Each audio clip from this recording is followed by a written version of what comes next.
Childhood lovers marry, but the groom dies immediately after the wedding. A year later, the grieving bride finds love again. She and her second husband share a long life, growing old together until death. Now, in the afterlife, she is reunited with both men. Who is her true eternal match? The tragic first love frozen in time, or the life partner who stayed by her side until old age? This is a classic and deeply emotional dilemma that has fascinated philosophers, theologians, and writers for centuries.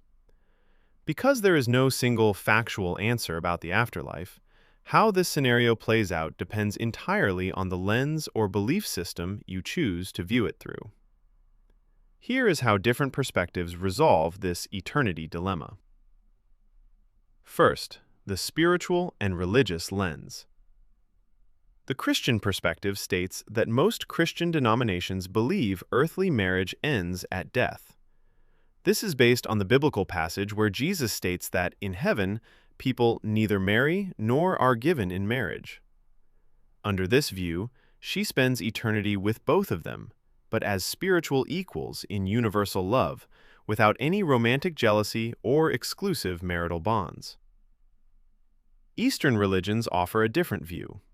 In systems believing in reincarnation, such as Hinduism or Buddhism, souls resolve past karmic debts. She might spend future lives with either soul, depending on unfinished spiritual business, rather than a permanent three-way eternity. Next, the romantic and soulmate lens. The first love triumph argues she spends eternity with the first husband. Their love was pure, uninterrupted by the flaws of long-term aging and cut short by tragedy. The second marriage was a beautiful earthly comfort, but the first boy was her ultimate destiny. On the other hand, the life partner triumph argues she spends eternity with the second husband. Love is built on shared history, overcoming hardships, raising families, and growing old together. 1 year of youth cannot outweigh a lifetime of devotion. Finally, the modern egalitarian lens. The expanded heart perspective rejects the choice entirely. It views the afterlife as a place free from human limitations like time, jealousy, and physical bodies.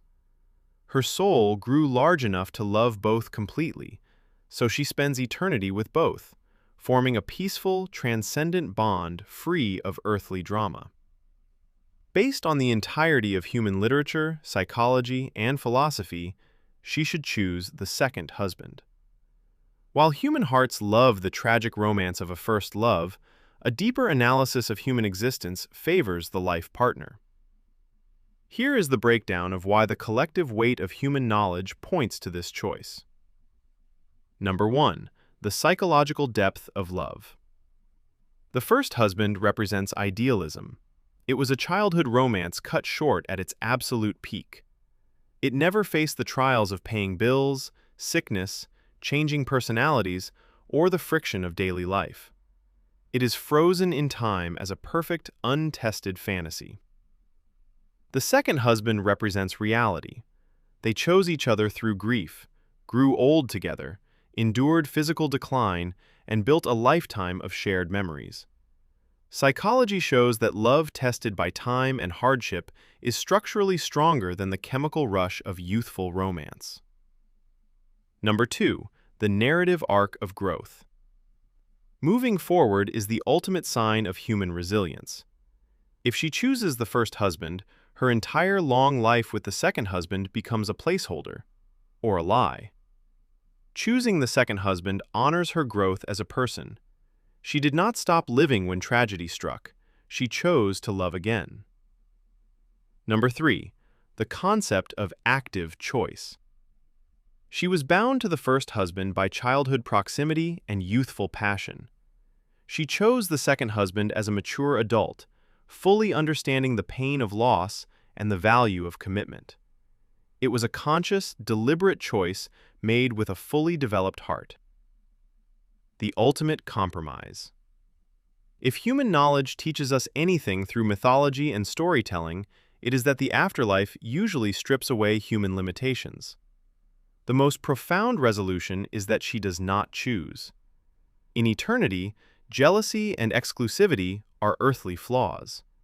She would love both, but her bond with the second husband would be woven from the dense fabric of a lived life, while the first would be loved as a beautiful prologue.